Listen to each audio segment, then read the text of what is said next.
जनता party की जहां जहां डबल इंजन की सरकारें बनी है वहां पर नेशनल लेवल पे इनका ये तय हो गया है एजेंडा कि पूरे देश में एक तो आप मस्जिदों में और दरगाहों में ध्रुवीकरण करने के लिए आप जाकर कोर्टों में एप्लीकेशन लगाइए, या तो कोर्ट में रिजेक्ट होगी या स्वीकार होगी।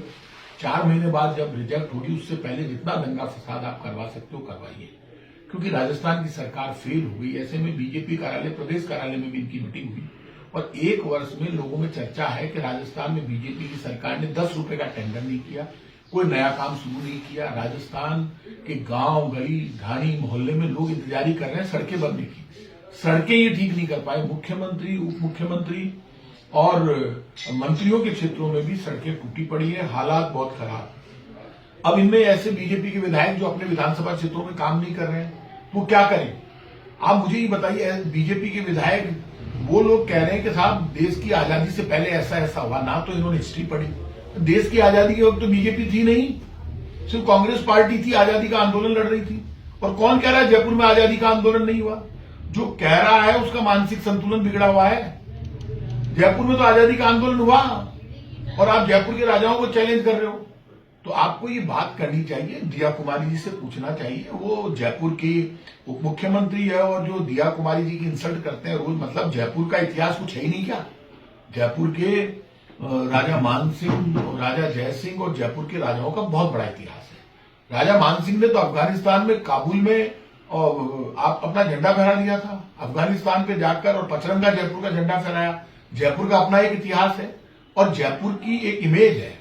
जयपुर की फौज में हिंदू, मुसलमान, सिख, ईसाई सब लोग थे। जयपुर के राजा जयसिंह ने जब जयपुर बसाया तब वो हिंदुओं के साथ साथ मुसलमानों को भी लाकर बसाया, सब लोगों को लाकर बसाया। हर जाति धर्म पूरी दुनिया से लेकर आए लोगों का, चीतों का मोहल्ला या टटेरों का मोहल्ला है।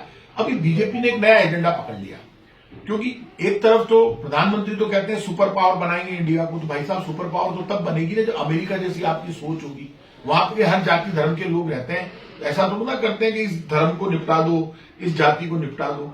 यहां पे तो हालात ये क्रिएट हो गए कि आपने टारगेट कर लिया सब जगह मुसलमानों को, उनके धार्मिक स्थानों को, और अब ख्वाजा मोइनुद्दीन चिश्ती की दरगाह पर आप पहुंच गए। तो ये एजेंडा पकड़ लिया किसने? इनके एमएलए ने। अब वो कहने लगे जयपुर में कि एमआई रोड का नाम इसलिए रखा गया, उसने आप और आपकी पार्टी तो कहीं थी नहीं आजादी के आंदोलन में, आप तो अंग्रेजों का साथ दे रहे थे। और आप जो हिस्ट्री पर बोल रहे हैं, पहले ये बताओ आपने काम क्या किया? काम जीरो। जो विधायक भाषण दे रहे हैं उनके काम है जीरो, बड़ी बड़ी बातें बोलना, ऊपर मुंह करके चिल्लाना, ऊपर मुंह करके थूकना। तो अपने ऊपर गिरेगा ना वो थूक। कई लोग अपनी औकात बढ़ाने के लिए बहुत ज्यादा बोल रहे हैं, क्योंकि उनकी पहचान नहीं। एमएलए तो बन गए, आप चुनाव जीत गए हिंदू मुसलमान के नाम पर, क्रिएट करके एक बड़े वर्ग को प्रभावित करके कि देखो मुसलमान ऐसे कर देंगे, वैसे कर देंगे, लेकिन आपकी पहचान नहीं बन रही, इसलिए आप लोग उल्टे बयान देते हो। आप बयान क्या दे रहे हो? कौन सुन रहा है आपके बयान? किसको फुर्सत है? एक वो आदमी जाता है जिसका नाम मेरे को ध्यान नहीं, वो अजमेर, वहां पर जाकर और कोर्ट में अपील कर देता है। मोहन भागवत जी जो आरएसएस के प्रमुख है, वो खुद कह रहे हैं कि हर मस्जिद में मंदिर मत ढूंढो, ये गलत है, ये पाप है। जब आरएसएस प्रमुख तो कह रहे हैं ये गलत है और बीजेपी के नेता उसको बढ़ावा दे रहे हैं, तो इनकी बीजेपी की एक राजनीति है कि बड़े लोग तो बोले ये गलत है, नीचे तुम लग जाओ।